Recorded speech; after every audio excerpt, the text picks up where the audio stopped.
welcome back to my channel for a new video. If you're new, my name is Mayc. I do lifestyle, autism videos, and cleaning videos. So if that's something that you're interested in, I would love for you to subscribe, join the family. So as you guys can tell by the title of this video, your girl tested positive for C19, and I'm just going to go ahead and share a little bit of my experiences, my symptoms, and recovery. Now, disclaimer, by the time you guys watch this video, it has been so many months later, and I'm healed. God saved my life, and I'm healthy. I'm no longer positive. I'm amazing.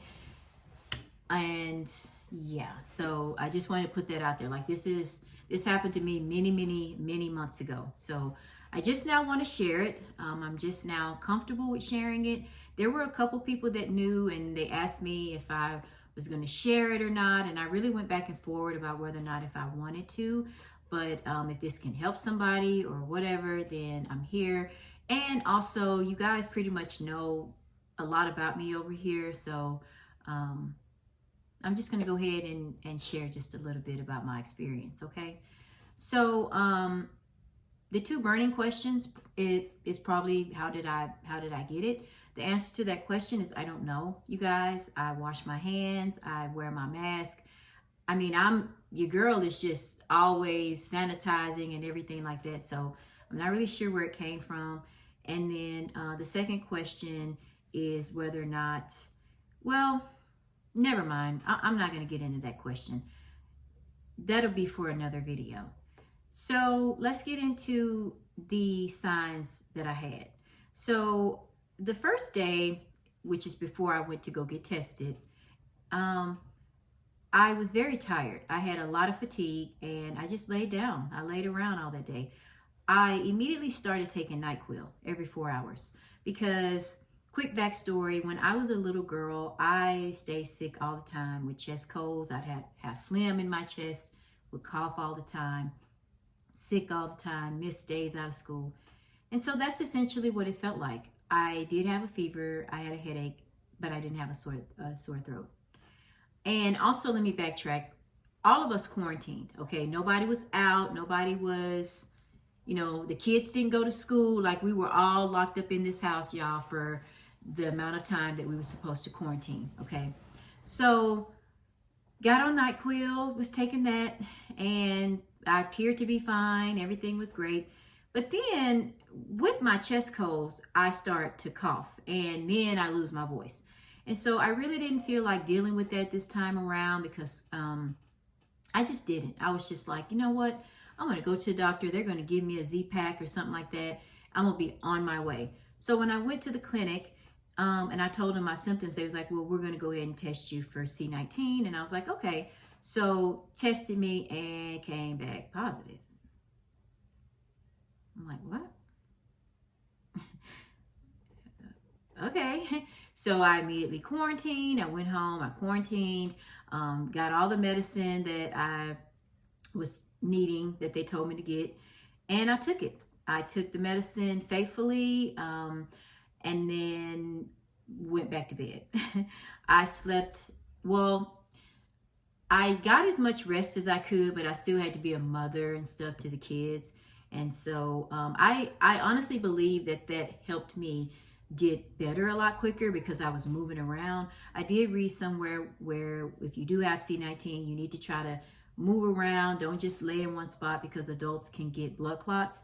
And so just the fact that I was up moving around, like taking care of them, I was taking it easy though. I wasn't like overexerting myself or anything like that.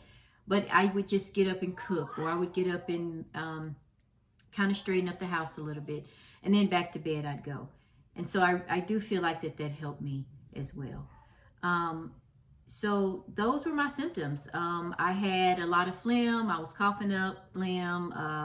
My nose was running. I had headaches. I would get really tired whenever I would go up and down the stairs. And so that just really bothered me. I just get real winded and couldn't really go on, if you will. I did have one of those O2 monitors where you put it on your finger and it tests your O2. So I did that, checked that. It never got below 90. So that kept me out of the hospital. If it had dropped any more, I would have to go to the ER. I never got any symptoms where I had to go to the ER. I just am really, really thankful for that. And then some other things that I went through is I did lose weight. I lost about 8 pounds, and I didn't have no appetite. And then I also lost my taste and my smell. And for some reason, my sinuses were burning. So I would have to sleep with like this, with a blanket over my nose at night, because it's like, and then it just felt like the house was extra cold, like it was extra cold or it was extra hot. And so everything just felt like it was heightened. And then I, as a result of me losing my taste and my smell, I didn't want to eat. I felt like eating was a waste of time. I couldn't taste the food anyway. And so I didn't want to eat, guys. My appetite stayed the same, but I just didn't really feel like eating anything. And so, of course, I tried to eat though. I had chicken noodle soup. I had water, drank a lot of water. And the doctor ended up telling me, because I finally made a virtual appointment with my doctor, and just to do a checkup, follow up, and she told me that I needed to drink Gatorade. So I started drinking Gatorade, started kind of moving around a little bit more, but not overexerting myself again. And then just kept trying to eat what I wanted to eat, like bananas and different things like that. And so I ate that. The last thing is that my hair suffered a hit, but I'm not really concerned about that, because I'm more thankful that my case wasn't extremely severe to the point to where I died. And so the things that I'm talking about now is just a small thing, but I just wanted to share my symptoms. But my hair, I don't know because if you guys been following me, y'all know that my hair was cut in a pixie. It's cut in a pixie. It's growing out. It's in that weird stage. And so when your hair is cut in a pixie, you have these short areas, obviously. And so I don't know if my hair suffered from the virus and it just broke off, or if it's from my hair growing out of the pixie. So, but I have like some short pieces. Like I said, I don't know if it's just my hair growing, because my hair is growing back, as you guys can see. So as a result of that, I might end up going back to get my hair recut to start over. I was going to let my hair grow out, but it's like, but again, hair, that ain't no big deal. That's no big deal to me. It's just hair to grow back. Let's see what else.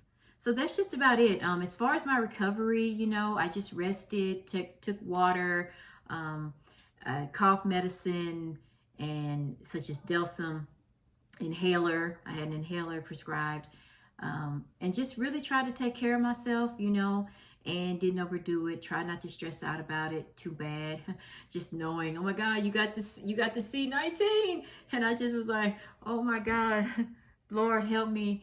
So, but y'all, it's not a laughing matter. It's very serious. I always knew it was serious. And so that's why I wore my mask and sanitized my hands all the time, right? But anyways, so I think that's going to be the end of this video. Thank you guys for listening. I love you guys, and I'll see you in the next video. Cheers.